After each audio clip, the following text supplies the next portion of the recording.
Okay. We're going to have two speakers, and our first speaker is Mary Jane Phillips Koenig, and she's a native of Union City, but she does wonderful work with authoring a book about World War I veterans in the region. And we were really excited that she said that she could come to do this with us today.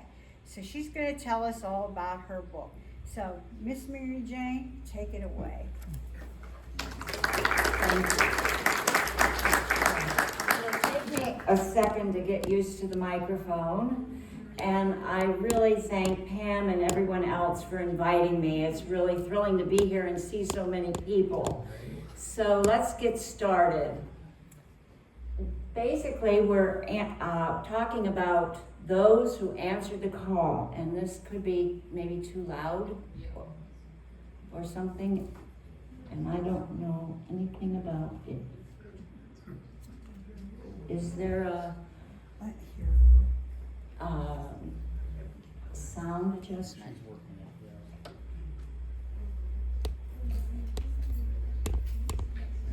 Oh, maybe.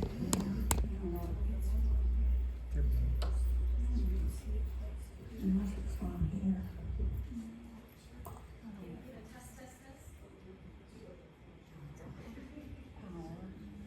It's on. Okay, so maybe I should whisper. Can you hear me? I don't want the feedback. So. I think they're adjusting it. Rick is that they're adjusting. Oh, okay. Testing 1, 2, 3. Testing 1, 2, 3.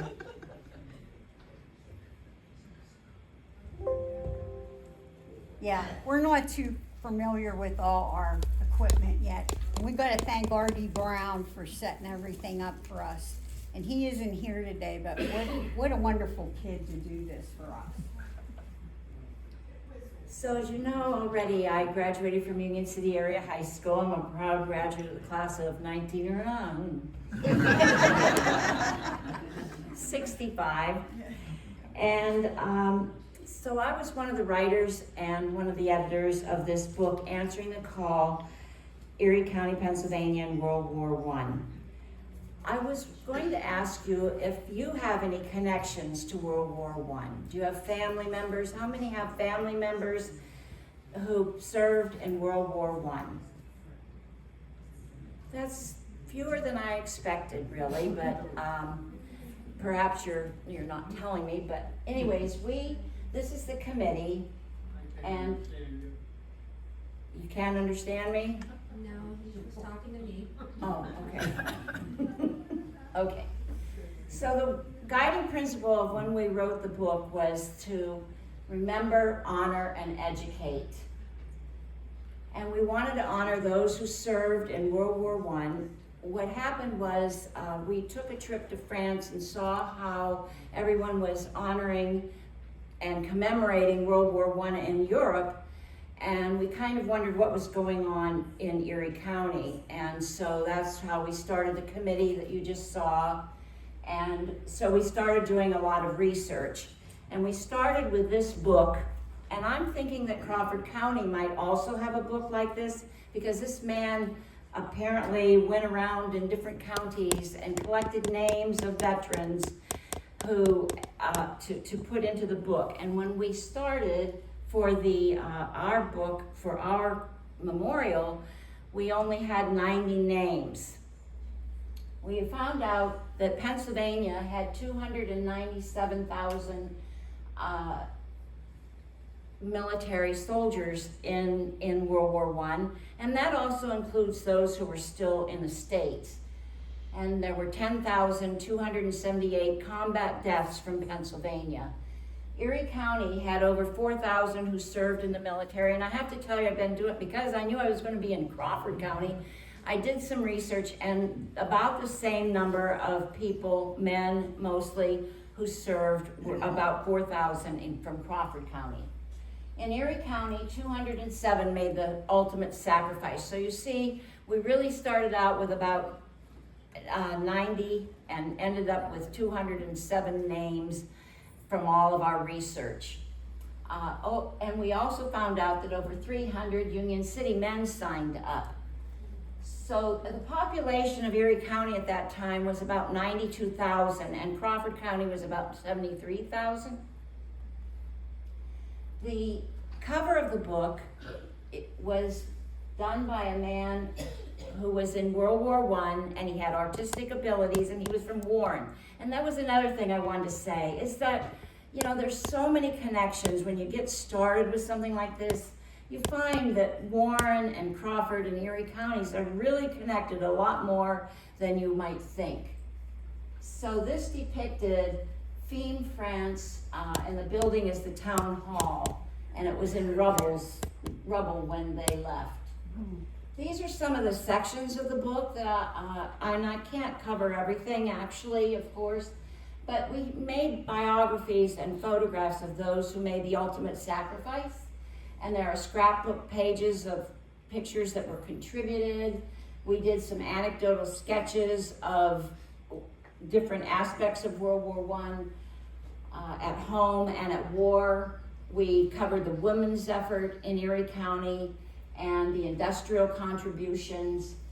And we attempted, and don't think I would ever try to do this again, we attempted to identify all the soldiers or the military participants in Erie County in World War I. And the mistake there was that we put 2,300 names in the book, and then people will come up and say, well, my person isn't in the book and my person isn't in the book. So if you're ever doing a book like this, which I would encourage you to do, I don't know that I would try to include everybody because that didn't quite work out.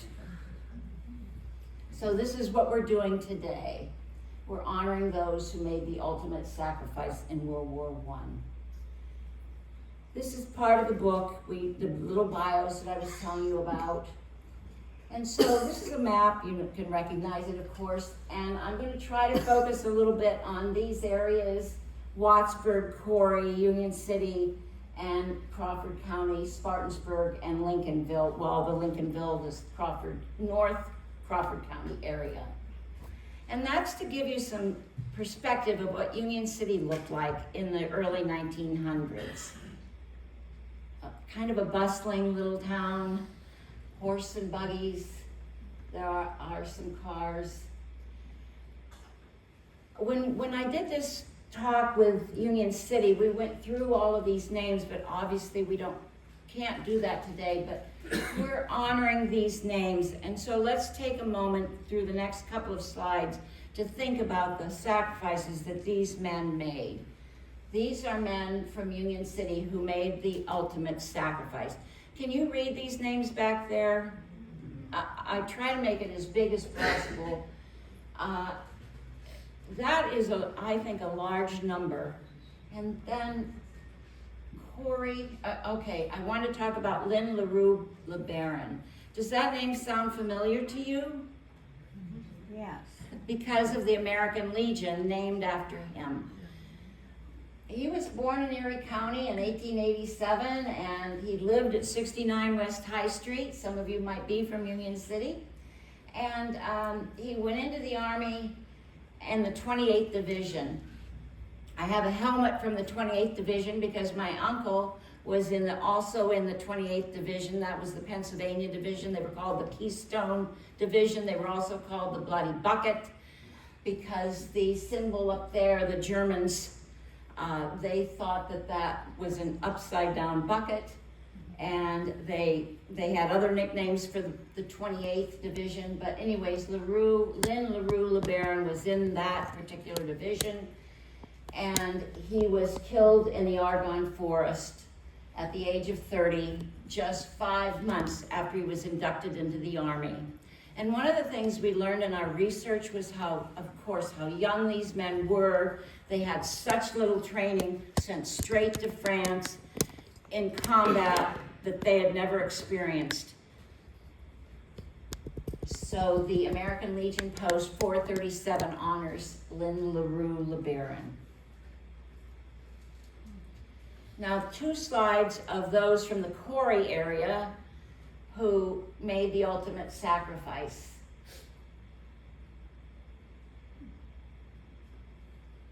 Elmer Clare Carrier has an American Legion named for him also in Corey. And I hope that you can see these names. I wasn't planning, because we have so many things going on today, I didn't want to take away from the other people. And this is the second slide of men who made the ultimate sacrifice.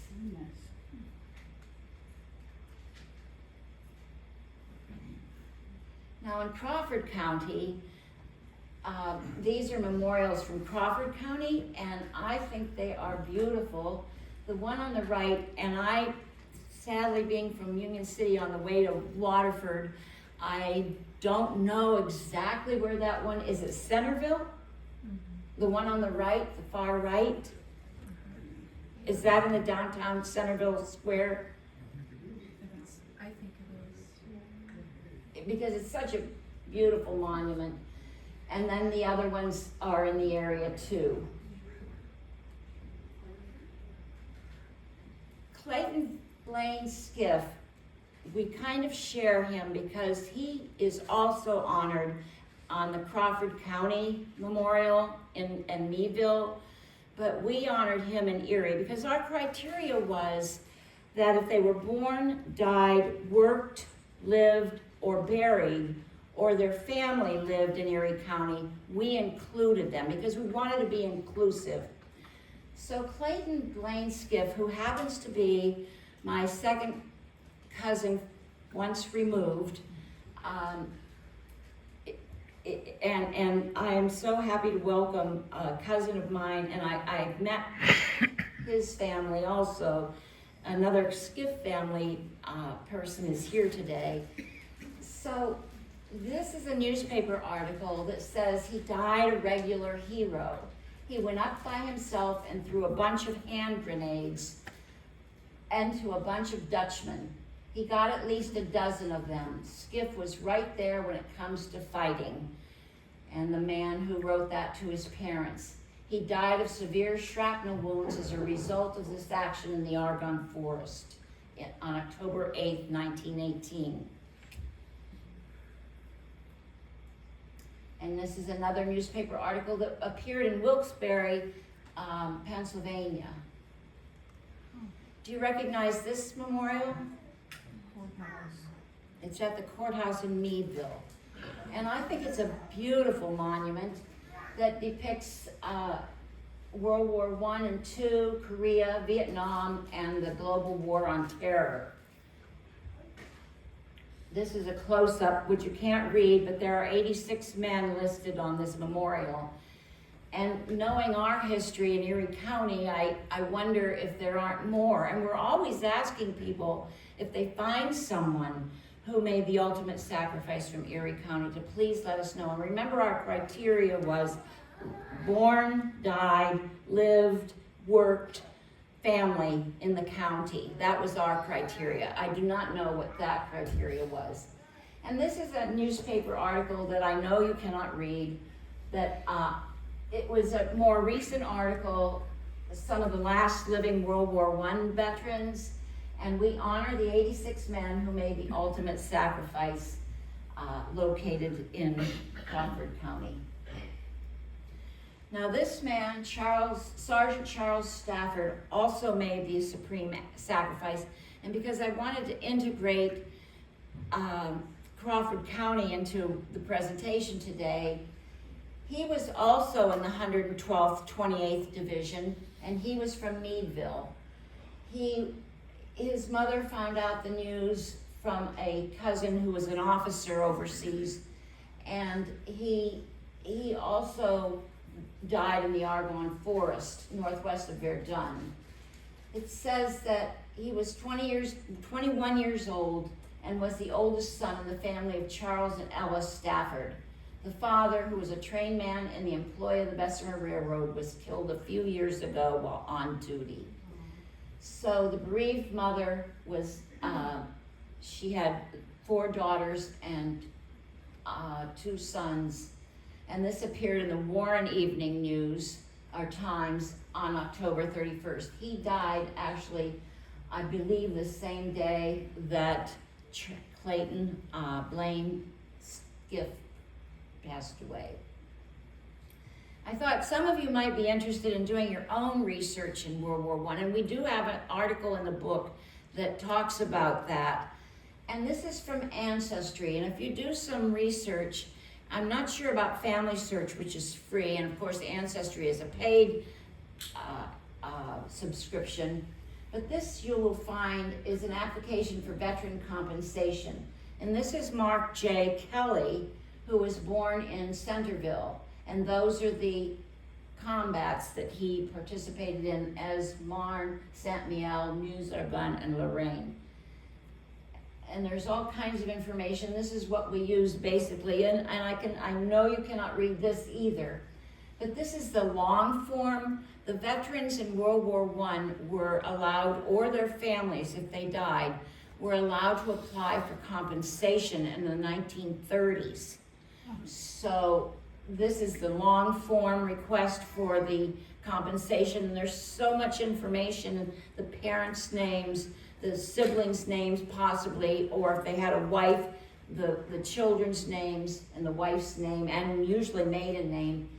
And this man, Corporal Fred Floyd Sayre, was born in Townville in 1895. Are either of those names familiar to you at all? I don't know if they stayed in this area or what, but they survived the war.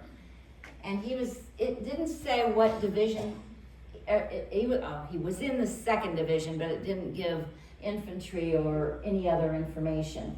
And he was in those combats. And I can share with you, having done all the research we've done on World War I, World War I was heavy duty combat.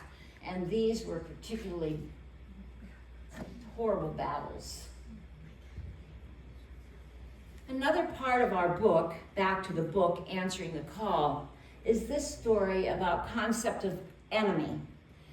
And one of my friends who was on the committee, she all her life had known that her uncle had died in World War I. Great uncle had died in World War I, and his picture was on the wall, and the family was always remembering him as a veteran who had died in the war. It wasn't until years and years later that she found that her other grandmother had a brother who was German who was killed in combat in World War I. And she had come, the grandmother had come over from Germany and had lived and had married, and there was no mention of his name. So she did this research, and then she asked herself, just who is the enemy? Because she was related and to both of these men. This concept of enemy is a very nice story in the book. This is a picture of the Pennsylvania Bridge built to honor the 28th Division. You know, I'm just kind of skating over a lot of this because I know, like I said, there's 3 presentations today, and I didn't want to spend all your time on World War I. But you might know that the 28th Division is still stationed or the 112th basically is still stationed in Meadville and Conneaut Lake. Say it again? Cambridge Springs, yes. And I have to say that I am dedicated to them because not only was my uncle serving with the 28th Division, but the National Guard, which is the 28th Division, gave us a water buffalo to use when we're cleaning gravestones at the Soldiers and Sailors Home Cemetery in Erie. And that meant that we no longer had to carry water because there's no water source. So they've been very good to me. Well, anyways, one of their great projects was to rebuild the bridge between Fismes and Fismet in France after the war. And Meadville, there's a connection, a strong connection with Meadville and Fismes, Fismet. And so this is the bridge, which you can barely see. And this is the little story of the bridge. Have you ever heard this story before? Well, I am so into World War I that I would hear this story, I guess, but it's something to be very proud of, that Our men from the 28th Division battled there and were able to come home, many of them, many didn't, but they came home and they reflected and went back and rebuilt the bridge in the two towns that were across the bridge from each other. Another part of the book, and I'm going to have to skate through this, General Electric. It is quite interesting what they did. Not only General Electric, but Hammermill Paper Company, tons and tons of paper. The engines, there's these companies and others in Erie County, not just Erie, made engines, paper, from bombs to boilers, and they played a very important part. And these companies still exist today. General Electric, they made 12-inch shells, locomotives, and equipment for native destroyers. Welch's, Reed's, manufacturing is still existing today. And there are those that don't exist, like Continental Rubber Works that made rubber parts for gas masks, and American Brake Shoe and Foundry that made howitzers. Hammermill Paper received an order for 2 million pounds of paper that were used for the draft cards that we still see today when we research on ancestry. American Sterilizer had contracts for portable sterilizing units towed by horses, which killed lice and bacteria. So there's a whole section in the book about the industry in Erie County.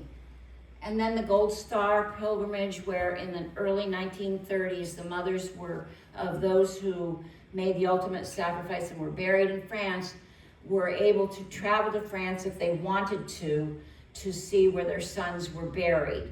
Some families opted to have their remains brought back to the United States, but if you ever have a chance, you heard so much about Normandy and the cemetery there. The World War I cemeteries, the American cemeteries there, are just phenomenal too. One of the writers on our team had worked as an editor at the Erie newspaper, so he had done interviews with some of the World War I veterans in the 80s, so we included them in the book. The women's effort, and I always think that's kind of interesting too, because back home, what was going on back home? I'm gonna find this quick, I hope. I don't want to take too much time here. So the DAR was making jams and sewing and making mittens and things to send overseas. The Red Cross had an effort too, and we really looked into what those entities were doing, and there's an article in the book about the women's effort. And the book includes so much more: the 1918 flu epidemic, the National Guard at the front, why we serve. A Vietnam veteran who was on our team wrote an article about why do we serve, why do we sign up. And the Erie and sheet music, a lot of the World War I music was prepared in Erie and printed in Erie. Waldo Bates in the Rainbow Division. Waldo Bates was an art professor at Edinburgh University, and he was in the Rainbow, and that particular drawing in the background is his. He did a lot of pictures of World War I. Did you know a U-boat visited Erie at one time? Well, there's an article about that written by a U-boat specialist.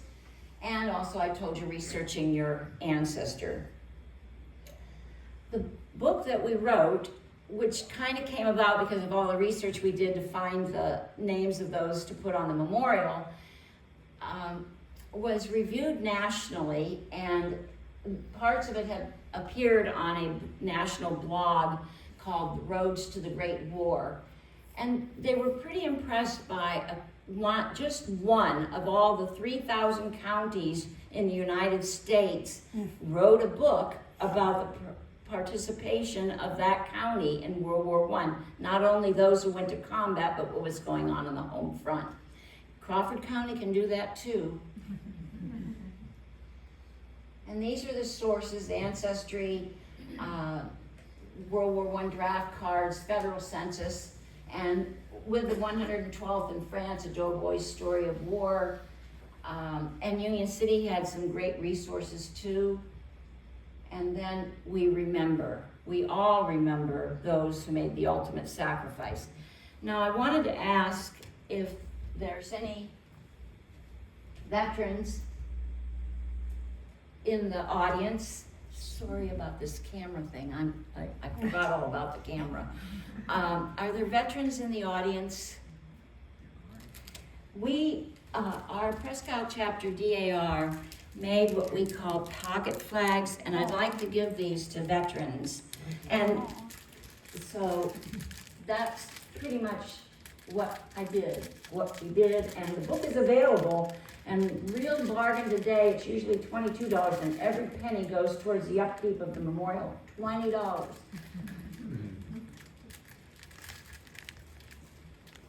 Thank you.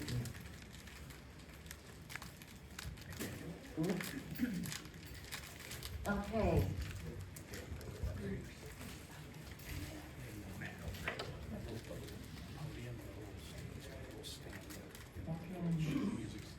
Thank you.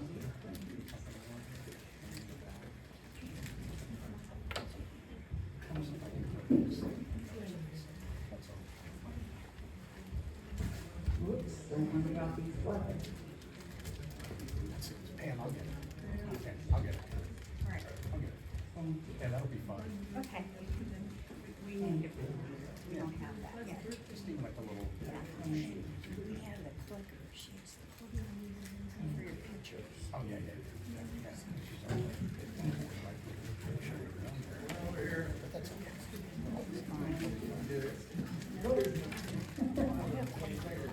yeah.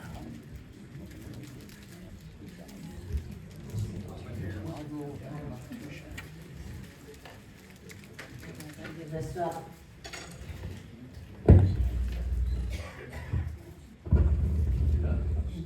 Oh.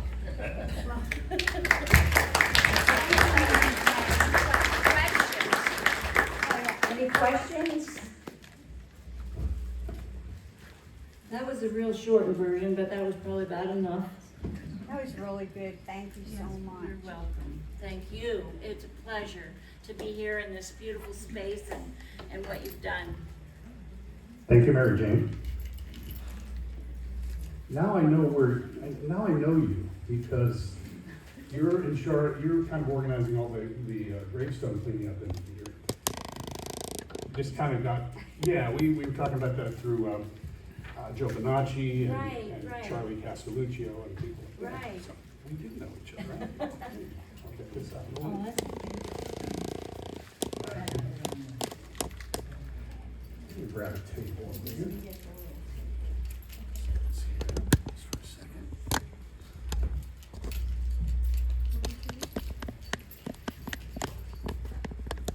Oh, the little zapper thing. Right here. Oh, okay. Do you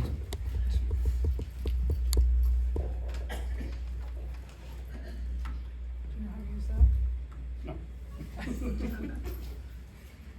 Our IT expert will now give us a lesson on using this. So this is just back of the order. Okay. And here's a red dot. Oh, sweet. Contact. Red dot and everything. No, because there's a thing on there that I can't get rid of. Oh, we'll talk later. Well, we're really thrilled. Our second distinguished speaker, Richard James Anton, better known as Rich. He's also a DJ at the Meadville radio stations, and we are so lucky to have him. He is such a champion for veterans, and he has authored a book about his uncle, Sergeant James Anton, whose life as an aerial engineer tragically ended in a B-26 training accident during World War II. Drawing from his uncle's personal diaries and letters, he offers an intimate perspective on military service and sacrifice during wartime. Thank Thank you so much, Rich, for coming today. Thank you, Pam. So we are going in order, World War I. We skip ahead to the Second World War. Well, good morning, and thank you so much to everybody here at the Lake Canadota History Center and everybody who put this together. I have never really, I've been through this area many times on motorcycle rides, but really never stopped. And just really to have the time to really take in what this area is all about. It's just been truly amazing. And what's going on in here, truly amazing too. So everybody involved, give yourselves a round of applause because this is just an awesome space. Give it up. I'm really humbled to be a part of this event today. I've been a professional broadcaster, as Pam said, I've been earning a paycheck in radio since 1978. So I've been doing this a while. Started in Clarion, Pennsylvania years ago. Moved on to the bigger towns, Pittsburgh, where I'm from, Indianapolis, Meadville, Pennsylvania. That's where we are. I mean, my career has kind of gone full circle. Coming back home here now, it has allowed me to get back to family. And my kids are from this area. Everybody's from here. So this has allowed me, as Pam said, to really get behind one of my pet projects, and that's the support of our local veterans.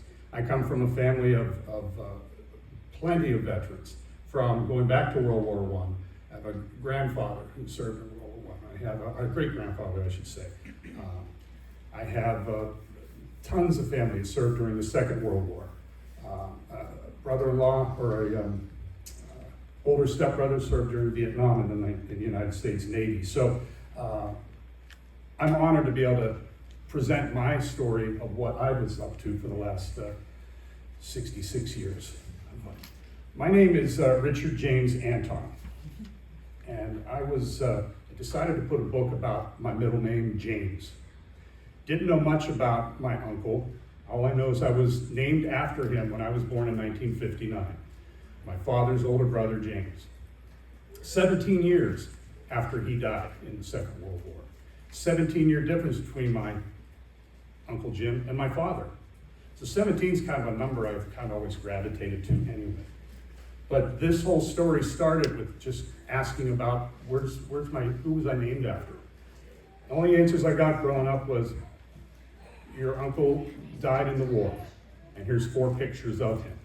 And I have 4 pictures of him from the time he was, 2 of them from when he was a private in the United States Army, and 2 when he was a sergeant in the United States Army Air Corps. And that's all I knew about him. No one knew anything about him because my grandparents had passed. Jim's parents had passed. My father was 6 years old when his older brother died. Didn't really know his brother. He was just another grown-up in the house.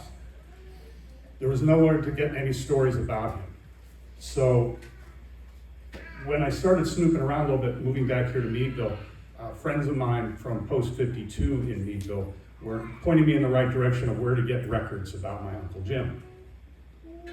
There's a place out in St. Louis where they were storing all these hard records, physical records of particularly World War I and World War II veterans, all before the digital age. Everything was hard copies.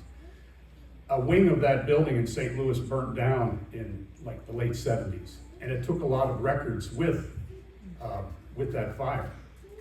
My wife's father served in North Africa during the Second World War. All his records are gone.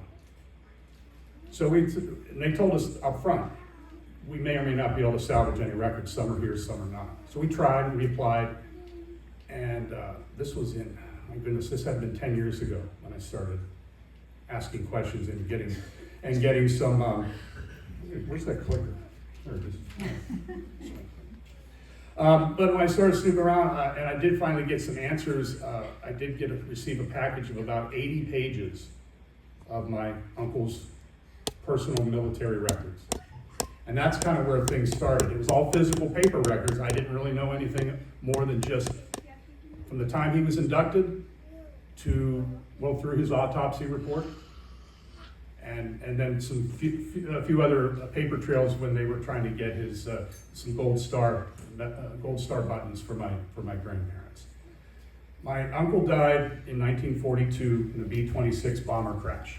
They were testing the B-26 during the summer and fall of 1942. It was a rough period of time. Thousands of servicemen died during these training missions. They were trying to work all the bugs out of the B-26. B-26 later went on to become the workhorse of World War II. It was by far pulled in more missions. It was a mid-range bomber, participated in all the major actions, particularly in Europe, from 1943 on, till the end of the war. But a lot of them were lost in training accidents, including my uncle in Tampa, Florida, at MacDill Air Force Base, or in that case, MacDill Army Base, in the 40s, early 40s. There was a phrase going around at that time. They nicknamed that plane during the training time the Widowmaker. One a day in Tampa Bay. They were losing a plane a day in Tampa Bay. Whether it be in the bay, takeoffs, landing problems, but they were having a hard time with that. My uncle was one of those who did give the ultimate sacrifice during the training. To get to where I got this document and some of the other documents I'm going to show you here, my father passed away in 2020. He had been suffering a long time with dementia, Parkinson's and stuff. Before he got really sick, I tried to probe him. After I got these paper documents, tried to probe him. What do you remember about your brother? Now, my father and I weren't very close. My parents divorced when I was younger, and so we were kind of estranged, but towards the end of his life, we got to connect a little bit more about each other's lives. And one of those was, I wanted to ask him about his older brother. And he just remembered, well, you know, I was 6, so I remember my aunts coming here to visit in Pittsburgh to watch me while my parents had to go to St. Augustine, Florida to bury their firstborn son. And that's all he remembered. It was a sad time. And so that's all he remembered. After they buried their son, they came home, packed all his personal belongings in a strong box, in a little metal strong box, locked it up, and put it in the closet, and never spoke of him again. It was just too painful. This was their firstborn. My grandparents were the first Gold Star families on the block. Nothing you want to necessarily brag about, but this was early in the war. This was September of 1942 when he died. So things were still kind of getting going. Of course, it got much busier and a lot more casualties came in, but early on there wasn't many. And this was a training accident at the same time. My Uncle Jim was 23 years old when he died in World War II. At approximately 2:20 a.m. Wednesday, September 2nd, Lieutenant William Brian Rittenhouse, co-pilot Lieutenant Stanley Hecker, and aerial engineer Sergeant James Anton were killed when their B-26 Marauder, as they say officially, made contact with the surface of the Gulf of Mexico, approximately hitting about 7.5 miles from shore, hit the water at approximately 350 miles an hour. So needless to say, there wasn't much left. He and the 2 others were, they salvaged what they could from the wreck, including the remains of those. They notified all 3 of the families, and it was decided that they will all be buried together in one coffin in St. Augustine Military Cemetery. That was the wish of all 3 families. At that time, too, it was unique because they made a big deal about one was a Protestant, one was a Catholic, and one was Jewish. And they thought that was something special. So at the ceremony and at the burial, there was a rabbi, there was a pastor, and there was a priest. All said something together, and it was kind of a nice moment of unity, for nothing else, of the faiths, which doesn't happen very often too much in our world, but that happened in 1942.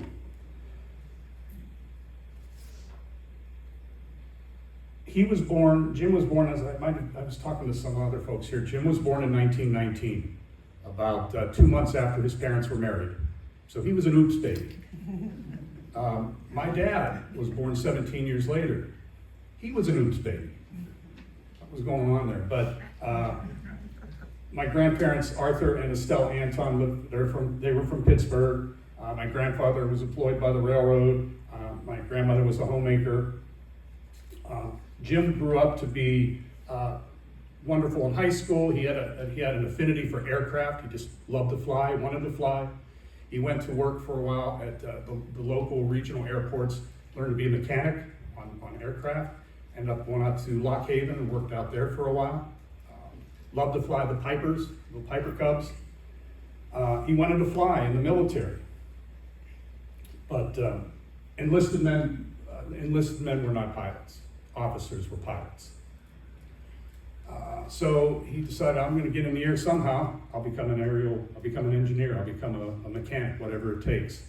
He enlisted in the United States Army in April of 1941, before the war started. By August of 1941, his urge to fly became a little bit more intense. He asked for a discharge of regular Army, and it was granted because he joined the Army Air Corps the next day. So he was sitting in an Army barracks on December 7th, 1941, when he heard FDR over the loudspeakers in all the barracks say that we were going to war. All these guys were all training for that purpose. That's why they were there. That's why they enlisted. They said, send us where you want to go. We'll go to Berlin, we'll go to Tokyo, but send us somewhere. So during that period of time, here's a picture here of my Uncle Jim. His only leave, the only time he had leave during his entire time, year and a half in the service. That's all he served before he died. He had one leave, and that was shortly before he resigned from the Army and enlisted in the Air Corps. So this was on leave here in early August 1942. 1942. I'm sorry, 1941. Take that back. 1941, because he died in September of 42. So this was in 1941. That's my dad, the little guy, and that's my grandmother, Estelle, and that's Private James Anton. Just some random pictures of him in regular Army. He was pretty much all over the country. He was in Mississippi. He was in Illinois. He was in Chanute, Illinois. He's in the flight suit here. When he got sergeant, he did a nice full dress photo there as well. I made a shadow box of him. Some of the things in his strong box that I was able to get when my dad died. The reason I did this book, again, it's sort of self-serving in a lot of ways. It allowed me to learn a little bit more about my family. But that gap of not knowing anything to then getting some paper documents about him sort of brought him to life a little bit more, but the strong box really made him human. That's where all the things in here, in this strong box, included his insignias, his patches, his rosary, his dog tags that they recovered at the crash site, letters that were sent home. There were 4 letters that were saved by my grandparents that were in this box, including the last one, which I think I showed here, the last one, which was postmarked September 1st, 3 p.m., 1942. That's when it was postmarked. He died at 2:20, September 2nd, 1942. So that letter arrived after he died. And so I can't even begin to imagine that. You hear stories recently about the tragedy in Texas and those little kids who wrote letters home from camp. And those letters arrived after they found out that their child died. Can't even put my head around that to know what that would feel like. But that letter was saved. And it still amazes me. And this happens, we're talking about training accidents too. You hear in the news from time to time training accidents, helicopters, jets, fighter jets, things like that. This was starting to happen on a more frequent basis when war broke out. And it just happens, it's the nature of war. And the fact that these were still being worked on, trying to figure out if these things are going to really work in war. So a lot of sacrifice was made with this whole process of training with B-26s. And that's just one plane. A lot of other aircraft that took part in the Second World War, and I'm sure they probably had their honeymoon period as well, trying to get all the bugs worked out. This is just one plane and one soldier who participated. And for me, what it means to me, that gap from not knowing anything to getting that paperwork to getting these personal items, that's when I decided it was time to write a book about this man. He went 50 years with no one ever mentioning his name. And we all say, if you want to keep someone's memory alive, say their name. Many times. You say their name, they're still with you. If you don't say their name, they're forgotten. And I think that my uncle was forgotten for many, many years. I decided to write. Kim Lingling from Post 52, a dear friend of mine and a guest on my morning show. Pam said I do a lot with vets. I have a segment on my morning show every morning at 8:30, just dedicated to veterans. I go around the area. One morning I'll have the VSO from Venango County. I'll have Charlie or Joe Bonacci from the Erie County Veteran Service Office.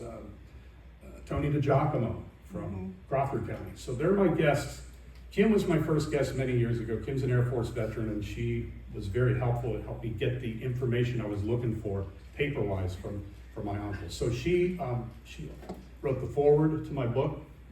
It's called 4 Pictures and a Middle Name, a swell soldier's short story. I use the word swell because in his diary, which I'll get to in a moment, that's his favorite word. Everything was swell.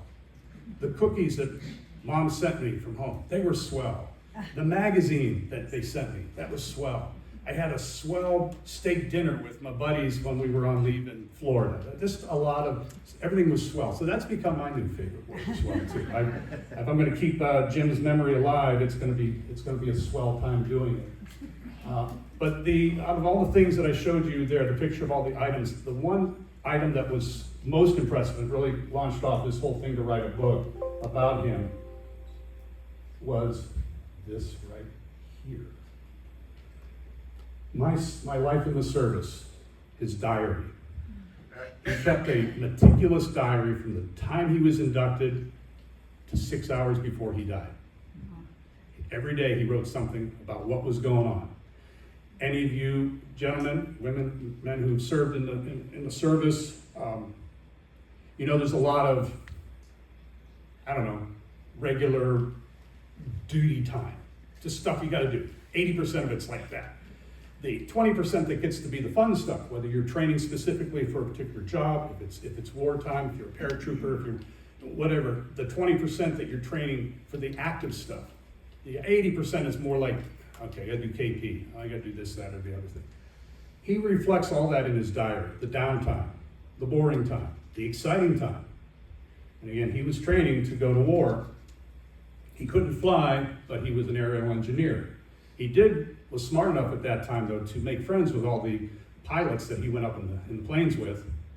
Smart enough to know that, maybe if I chum up a little bit, they'll let me get behind the wheel here a little bit. And sure enough, he was able to do that. From time to time, he was able to actually fly. But he talks about in his diary what it's like to sit in a clear nose cone of the B-26, flying over the Gulf of Mexico about 2 feet off the water in the middle of the night with just the moon above him.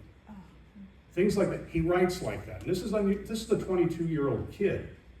I don't know too many 22-year-old kids that write like that much depth and introspection, but that's what he did. He talked about listening. The radio reception was great 5 miles away from land over the Gulf of Mexico, listening to his favorite big band artists. He said, it's great up here.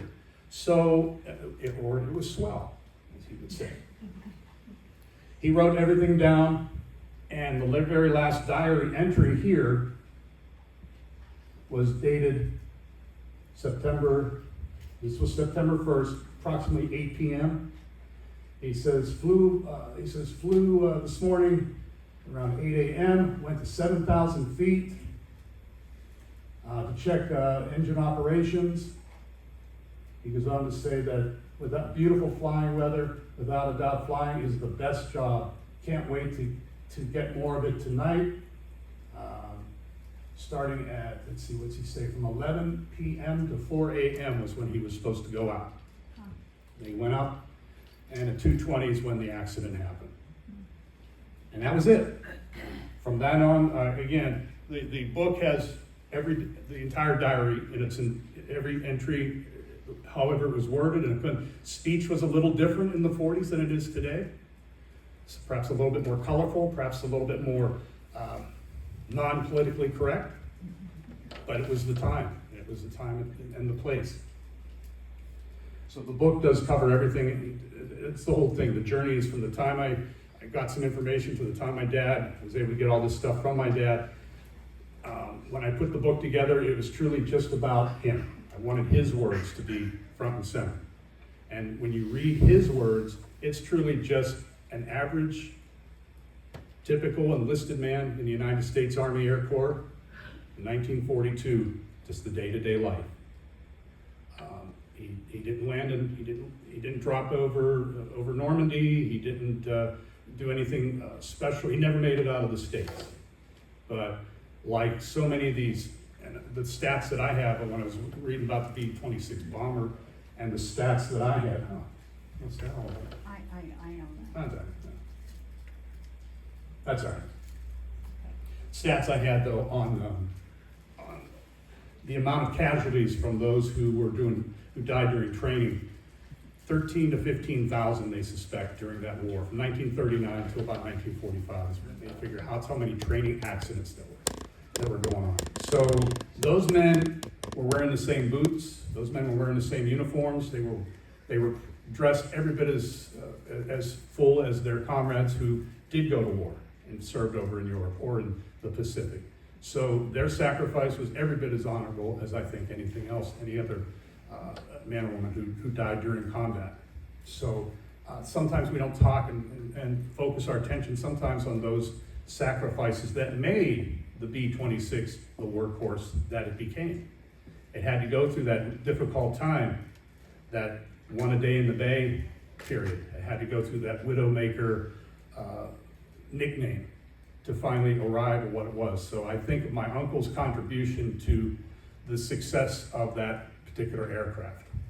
So I'm honored, I'm happy about that. And with that, that's the reason, the purpose I put together this book is just to remind more of a personal family discovery, that's one angle of it, but to remind you all that, there's sacrifice made on a lot of different levels. As many of you in the service know that. You may have lost somebody that you served with, and you know that sacrifice is difficult. It's difficult for those families back home, the mothers and the fathers and the brothers and the sisters. And it's just an honor for me to discover Jim, and to say his name every day. I wear his bracelet every day. I have a t-shirt made up, a nice olive green t-shirt. Now back in the 40s, they didn't have graphic tees. They didn't have pictures on t-shirts. They were just plain t-shirts. Well, I had one made up, if he wore a t-shirt back in 1942, what it would look like. And it has his squadron on it and Donald Duck holding the bomb. And very typical of that particular, the artwork of that time, because they put those cartoon characters usually on the side of the aircraft. But you didn't wear them on your clothes. You had some badges, once some patches, but they didn't do the t-shirt thing. So that's my way of just honoring him. And I'm glad and happy that Pam gave me the opportunity to share my story. I have some books, I'm pawning books too, but I have some here. You can buy them on Amazon. They're $14.95 on Amazon. I have them today for $10 if you want one. Again, it's a short read. It's a short little story. But it's just about my uncle and my discovery of him and his contributions to the success in the Second World War. Thank you so much for your time today, for your attention. I'm honored to be in the presence of those who are going to receive Quilts of Valor today, all of you. Our gratitude is immense, and here on this special day, on this inaugural event. Thank you, Pam. Thank you, everybody who put this all together. I'm honored to be here. Thank you.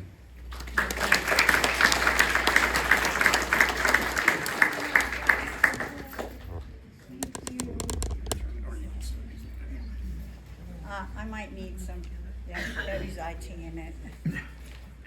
Maybe we could turn the lights on.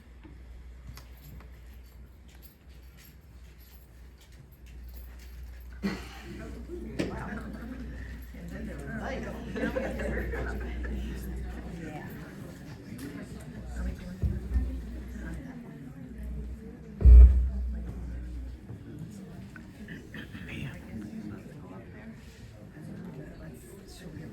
She'll get into the move the projector out of the way Yeah. for this next thing.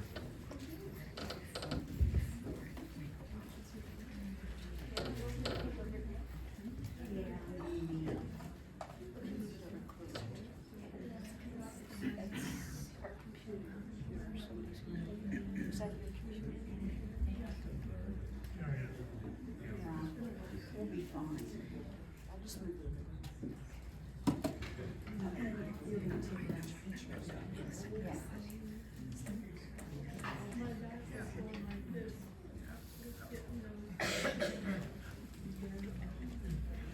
Good afternoon, everyone. Thank you for joining us today for this very special presentation and the very first Quilt of Valor presentation here at the Lake Canadota Historical Society. My name is Annette Burgess. I'm a local girl and lived here all my life, and so I'm very humbled to be able to represent the National Quilts of Valor Foundation here today. I'd like to call up our veterans. We have 3 of them today. We had 4. Unfortunately, the 4th one is still on the road and couldn't get here. So just so you know, we are going to honor Danny Miller tomorrow at 2 o'clock here with his own presentation. If any of you are around or available, please join us. So come on up, veterans.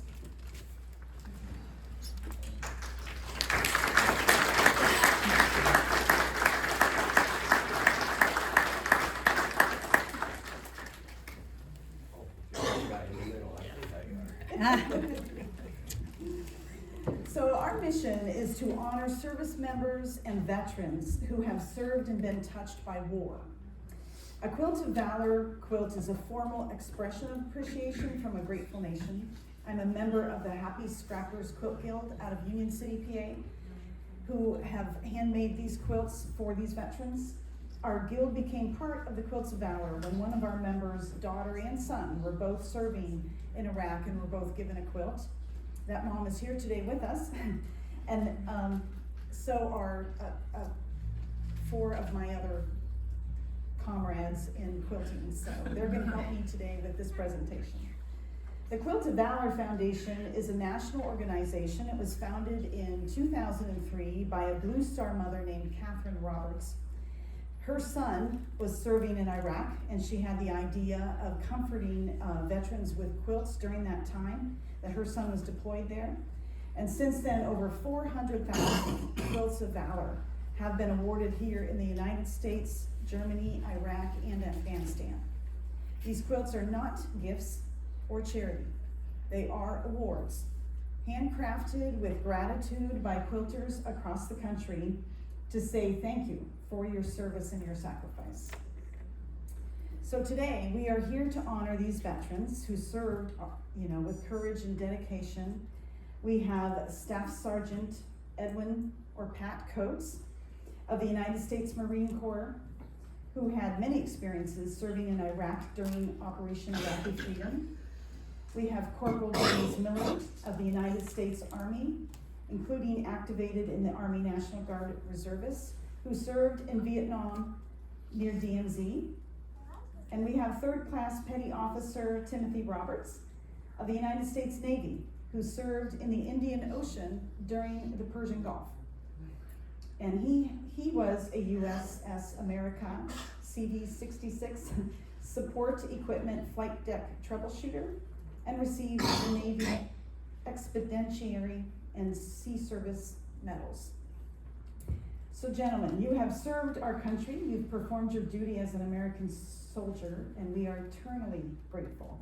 And thank you for your service during these wars and these conflicts. The Quilt of Valor brings you a 3-part message from our hearts. The filler or the batting brings warmth, comfort, peace, and healing to you. The backing and the thread are the strength that supports the other layers as you are supported by your family, your community, and your nation. The top represents communities and the many individuals who have contributed to it.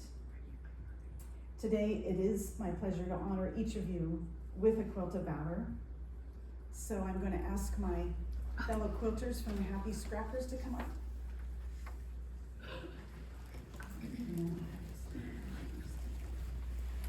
Watch the cords.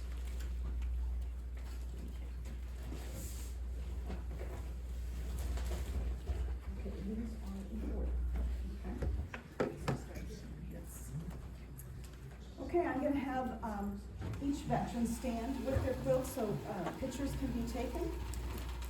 All right, and, go ahead, Jamie.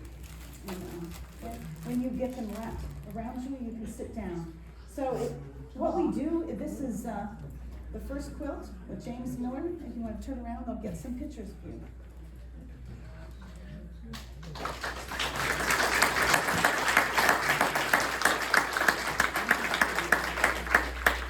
We take these quilts and we fold them up and we drape them around our veterans with a hug. That hug is from every one of us in the Quilt of Valor Foundation. Hold it on, okay?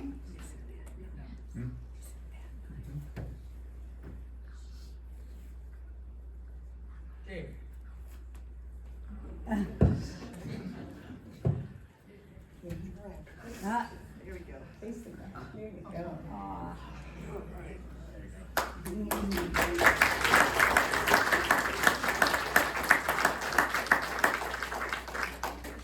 Next. Yes. Yep. Next is Staff Sergeant Edwin Coates. Take pictures.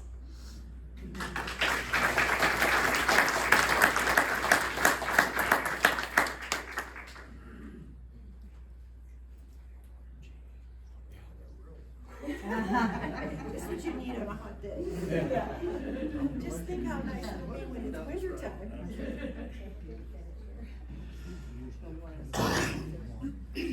That's a good girl, yeah.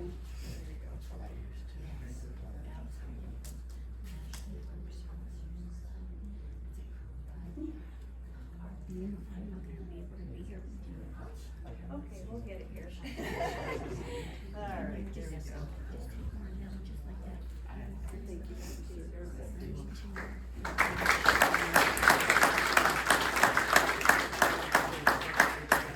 And third class Petty Officer Tim Roberts.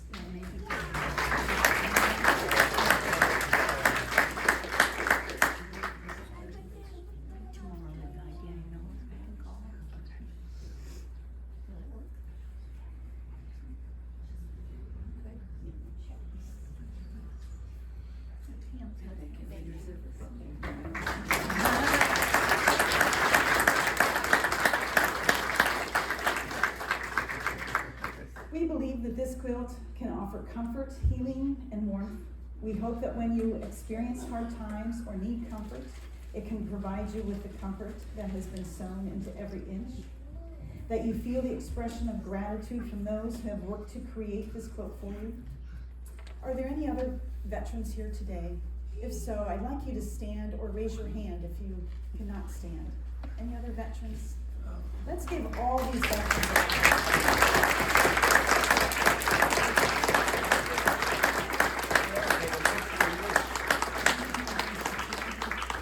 We thank you all for your time and your service and your sacrifice.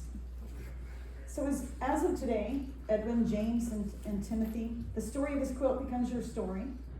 We hope you will keep this quilt with you as a tangible reminder that there are thousands of men and women across the nation who appreciate your service. And I'd like to read the certificates that you will be given today as well. They look like this. And they say the name, the Staff Sergeant Edwin Coates of the United States Marine Corps, Corporal James Miller, United States Army and Army National Guard, Third Class Petty Officer Timothy Roberts, United States Navy. And then it says July 19th, 2025. The Quilts of Valor Foundation wishes to recognize you for your service to our nation. We consider it our privilege to do so. Though we may never know the extent of your sacrifice to protect and defend the United States of America, we award you this Quilt of Valor as an expression of gratitude from a grateful nation.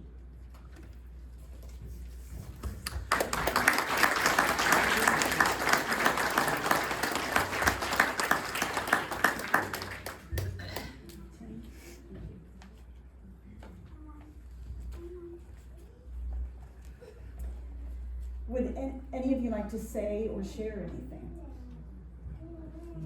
Thank you very much. I really appreciate everything you folks have done here the girls that made the quilts too, and all the work that has been done. I really appreciate it. It was really meaning to me to come back from Missouri just to receive this for sure. So thank you very much.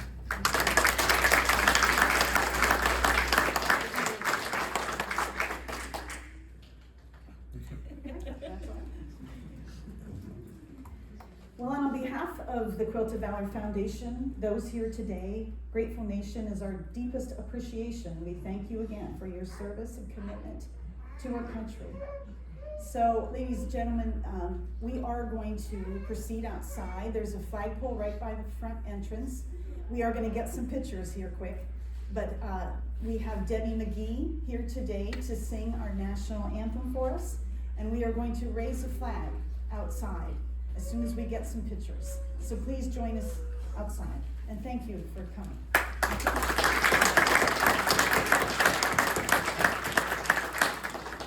Wait, that's it. Yep. Hurrah! You guys take care. Follow me.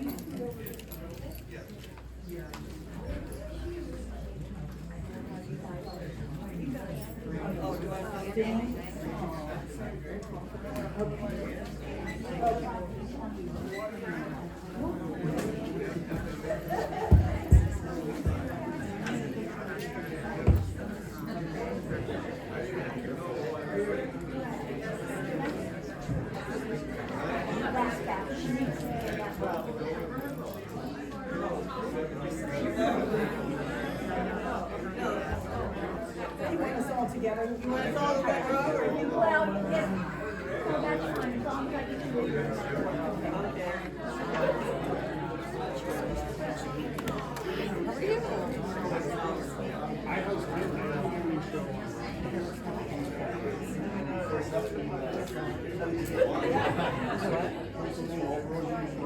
You were right on time, right on cue.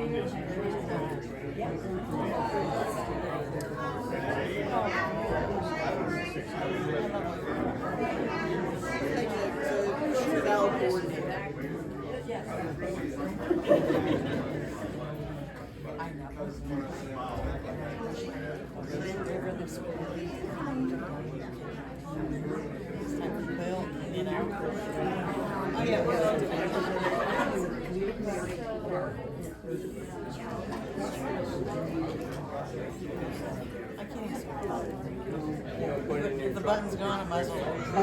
Yeah. Oh, what I do is I can get that high 2 years, and then eventually go. Oh,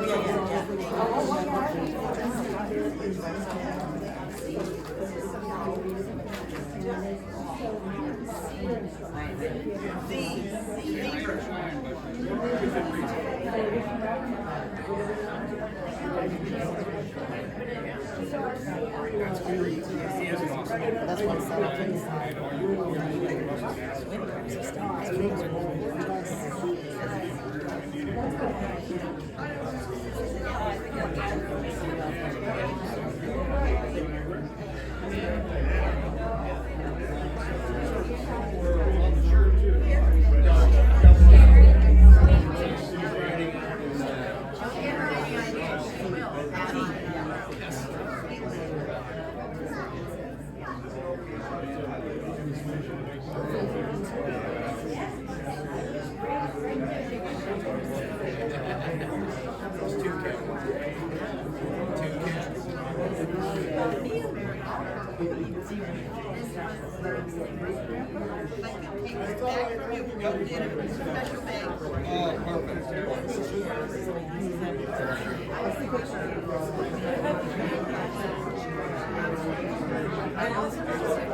You love them, but you hate them.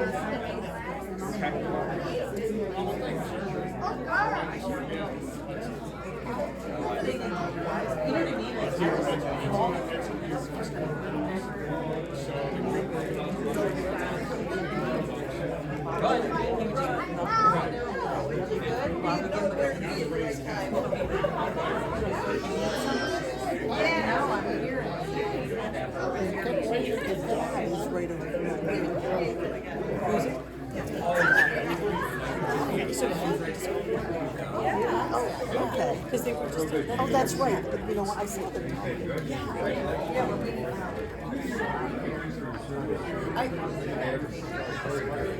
I don't know what I was thinking. Because I'm always late. So I think that was it. I was thinking it was going to take me an hour to get here. But it was kind of nice because I had a chance to like chat and like look around.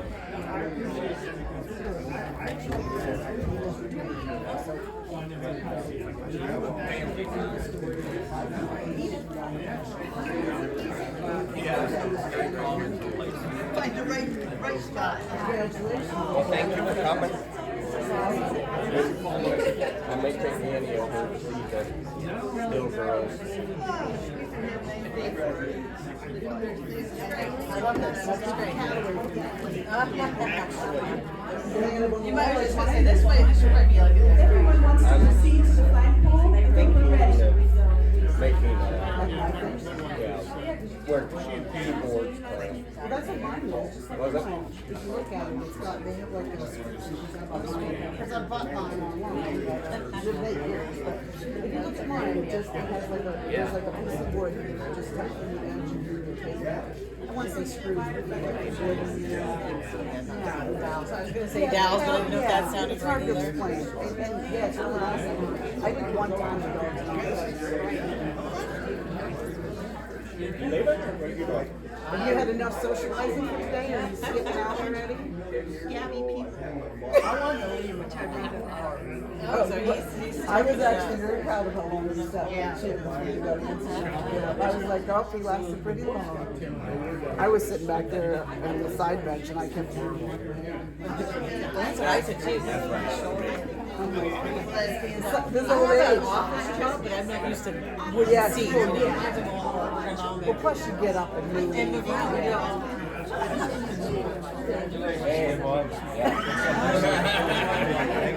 I thought you chase him down. You might He's had enough people.